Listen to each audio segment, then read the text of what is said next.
So today, we went out and we had a walk. Well, we went on an adventure today and we decided to go for a walk by the water. Me and the boys shared Timothy's gelato ice cream, salted caramel. It was a lot of fun, and we just had a good day. We hung out. We went and saw the fam for a little bit, and yeah, we just enjoyed ourselves, as much as possible. We did. We had our masks and social distancing and, the whole 9 yards that you're supposed to. And it was good. I was super glad that we could do that today. And yeah, it was a lot of fun. We just went around. And we're hoping that we get to do more of these kinds of things too when the weather gets nicer, and we're hoping the restrictions get lifted enough that we can just relax and be normal again.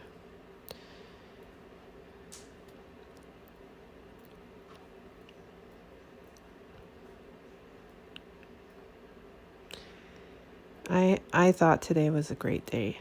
We were listening to oldie but goodie jukebox mix, and we were just cruising and dancing and taking pictures of some historical sites and just enjoying ourselves, walking around.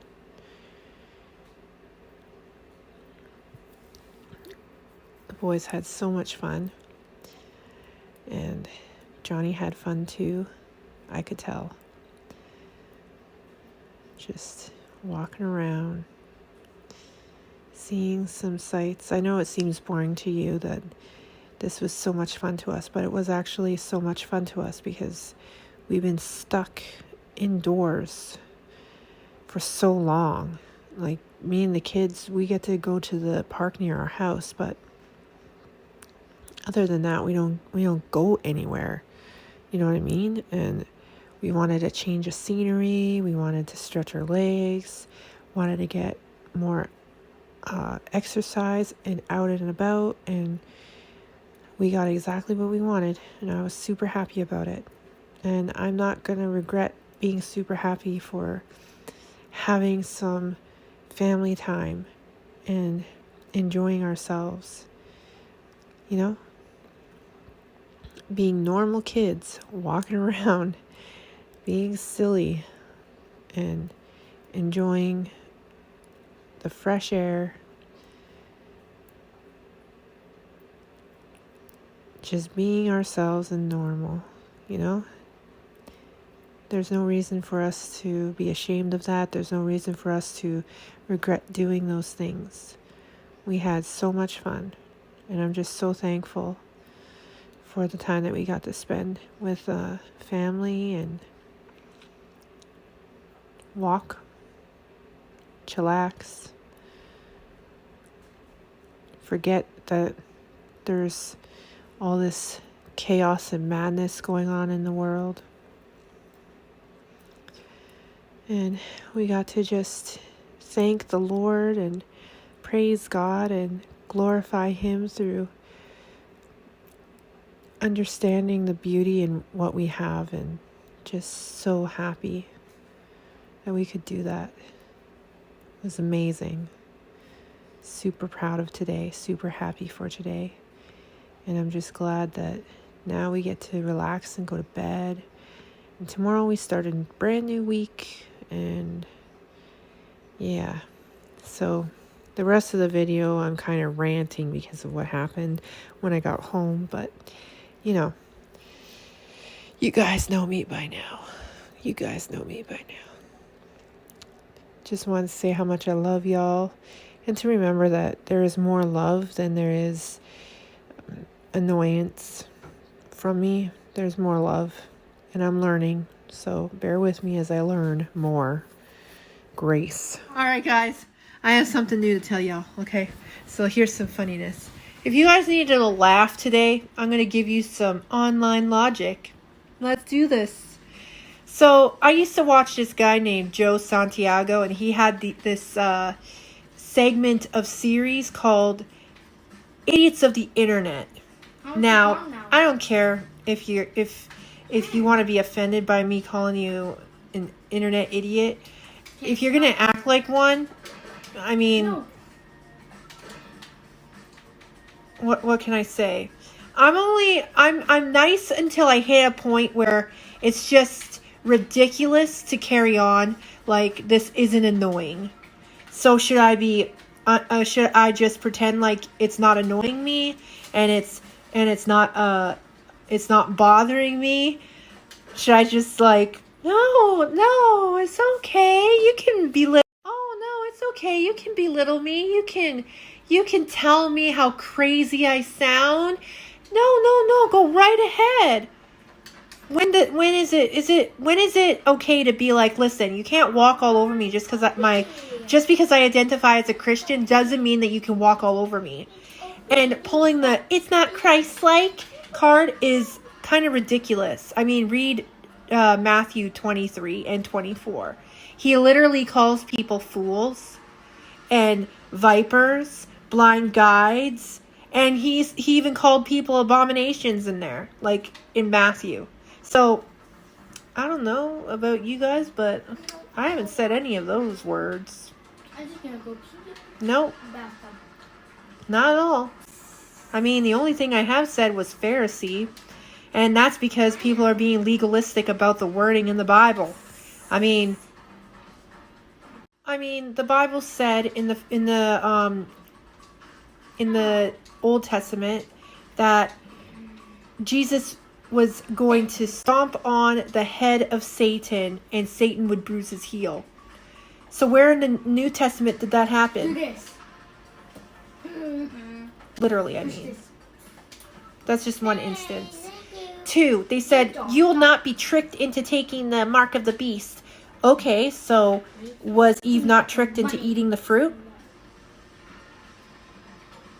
Well, she knew that it was disobeying God. Actually, she wasn't sure because the snake made it sound like, oh, he would be happy about it. She was deceived, which means tricked, which means, beguiled, lured into. I mean, it's clear how it's stated. She was tricked into taking the fruit. And it also states in the New Testament in Revelations itself that the Antichrist will deceive many. Well, what is he going to deceive them with? What on earth could he possibly deceive them with? I would think the mark of the beast. Oh, well, that makes too much sense for these people. You know? Too much sense. You know what they say? You know what? This is their logic. No. It's step by step. It's strictly step by step. There's no mark of the beast until the Antichrist is on the scene. Really? Says who? Like, did Jesus say that in Matthew? Because in Matthew he said that he would not be returning until the man of sin is revealed. Does that mean that immediately after the man of sin is revealed, he returns? No, not right after he's revealed, because he has to go through the 7 years tribulation first before Jesus returns. At the end of the tribulation, that is. Not before, not in the middle, at the end, after, the day after the tribulation, quite literally. But no, they don't see it like that. No. Now I'm forcing people to believe what I believe. Because writing it on the internet forces people. I'm dead. I'm dying. So my husband said something to me earlier that was pretty funny.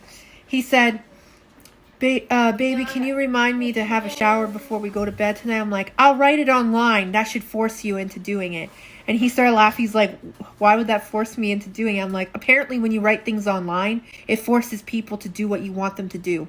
After this type. So I'll write it online so it forces you to have a shower later. I'm not doing it. And he started laughing. No, I don't want. Because apparently when I write things online, it manipulates them so deeply that it forces them to comply with whatever I say. Because it's the internet. And sitting here on my chair on a phone writing is very intimidating. It's so intimidating, you know? Did I get hot? Yep. Can I roll my eyes any harder at this? I see. If you actually believe that, you're... I want them. I can't even with you. All I can do is pray. Pray for some brain cells to be activated. That's all I can do. It's the most ridiculous thing I've ever heard in my life. It's almost as ridiculous as thinking that it can't be the mark of the beast because it's not a tattoo. And it's not going in the right hand or in the forehead. It's not the mark of the beast. Okay. Okay. What does the mark mean in the Greek word? Etching, prick, stabbing. That sounds like a needle.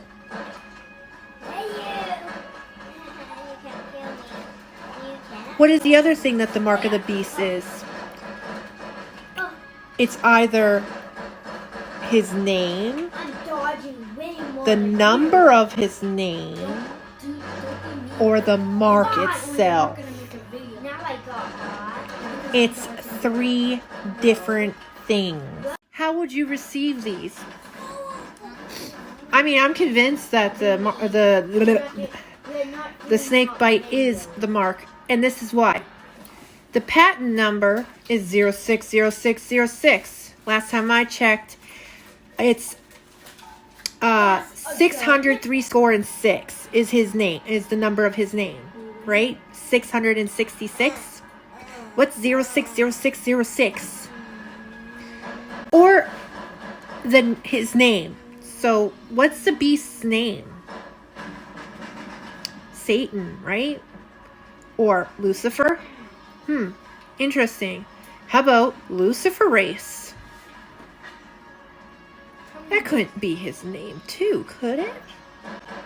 Lucifer Race? Oh, both those things are in there. And what was the last one? The mark, right? The mark itself. Have you ever been to Moderna's website and read what mRNA is? It's like an operating system, which leaves a mark on your DNA. A mark. You know, mark. Interesting, isn't it? How it's all 3. But it can't be the mark of the beast. They wouldn't trick us into it. I mean, it's in your plain frickin' face. How is it a trick if you can look these things up and see that it's right there, plain as day? And then you're going to take it anyway because it's not the mark of the beast. It can't be. Come with this. It's not a tattoo or a chip.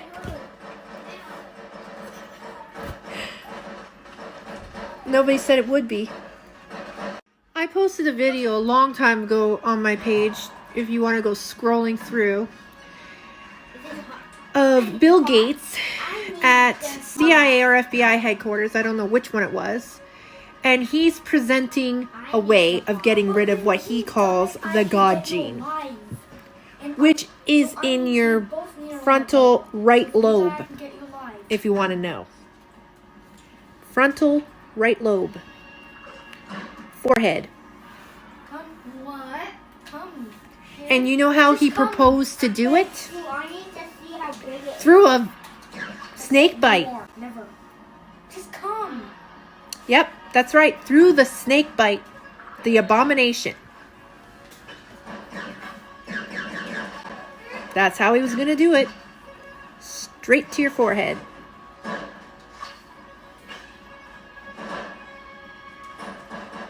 But honestly, the New Testament is a very spiritual based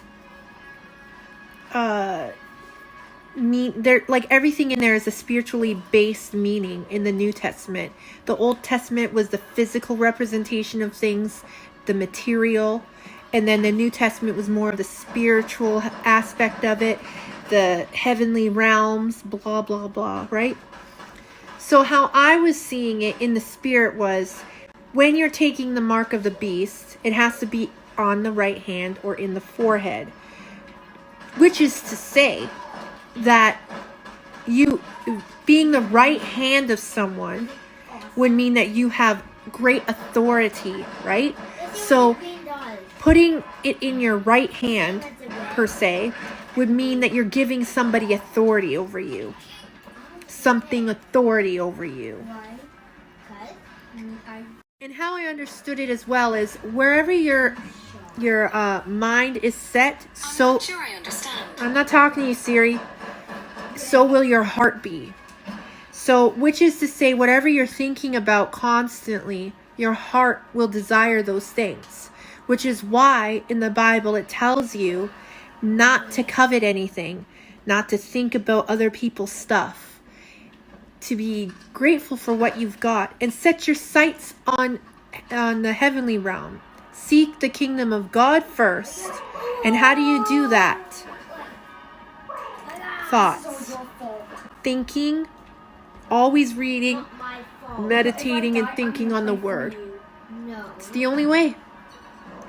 So there's two different aspects of this mark of the beast. I explained the physical and the spiritual. I explained both physical and spiritual meanings for the mark of the beast. And to me, this snake bite is literally the mark of the beast. I don't care what anybody says. It is. And it wasn't ever going to be something that people are going to be like, oh, this is definitely the mark of the beast. Like, I'm pretty sure Satan would not come out, or the Antichrist, and be like, take my mark and worship me. I'm pretty sure it's not going to happen like that. I'm pretty sure he's going to trick people just like Eve was tricked in the garden. I'm pretty sure it's going to be a huge deception and a delusion put over people. It's not going to be something that you're clearly seeing. It's going to deceive even the very elect. How is that possible? Unless you're deceived into it. How's that possible unless you're tricked into it? Or beguiled, which is another word for deceived, delusion, tricked, persuaded, influenced. All those kinds of words that mean the same dang thing. You know? You will be deceived. You will be tricked because you're already there. You're not listening because you're too far tricked and deceived and gone in the brain. Already. It's already been working. He came in with a crown, the corona, which is crown. He came in with a crown, corona. And he deceived many. All people in all nations. Deceived, so that they would take the mark. So you would take the mark, so that you would be able to buy and sell. It's a progression, guys.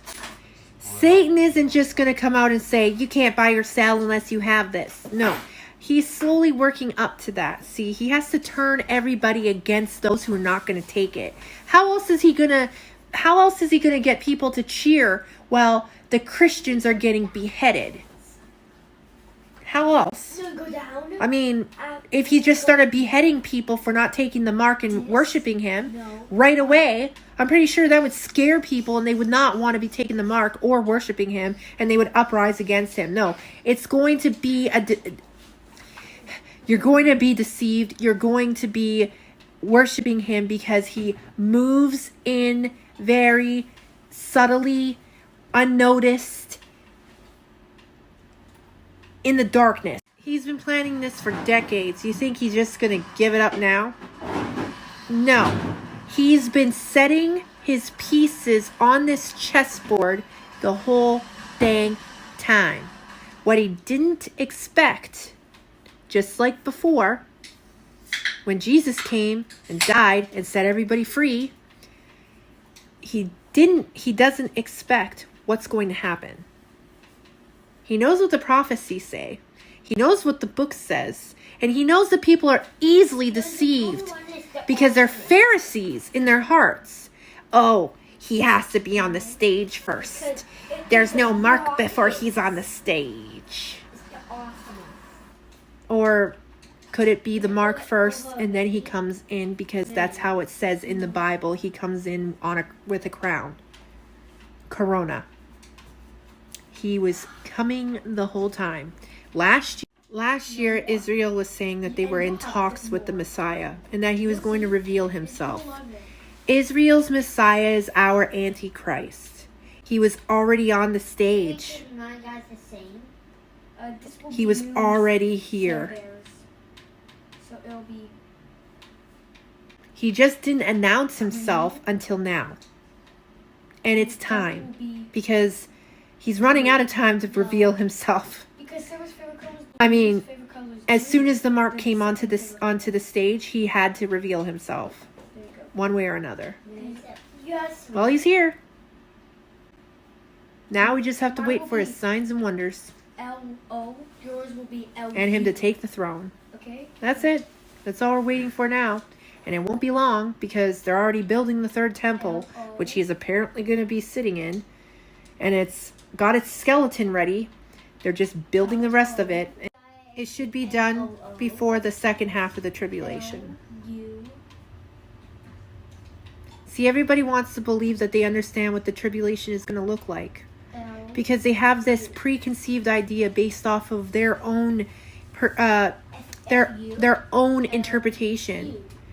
But if you look at it in the spirit, you would see that it's not how we're expecting it. Just like the Pharisees, when Jesus arrived, didn't see him as the Messiah, because they were under the assumption that he was going to be different. He was going to be confident. He was going to be a king. He was going to make his dominance known by sitting on a throne and blah, blah, blah, blah, blah. So when they seen this, average looking man preaching, they didn't see the Messiah. And it was.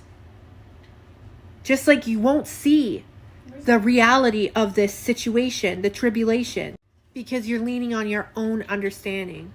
We're not supposed to lean on our own understanding of the scriptures. We're supposed to lean on the Spirit for understanding, in the Lord, to show us. And the Bible literally says that for some people, God puts a veil over their eyes so they cannot understand the mysteries. So they can't understand what's going on. They're literally blinded on purpose until the Spirit wants you to have it revealed.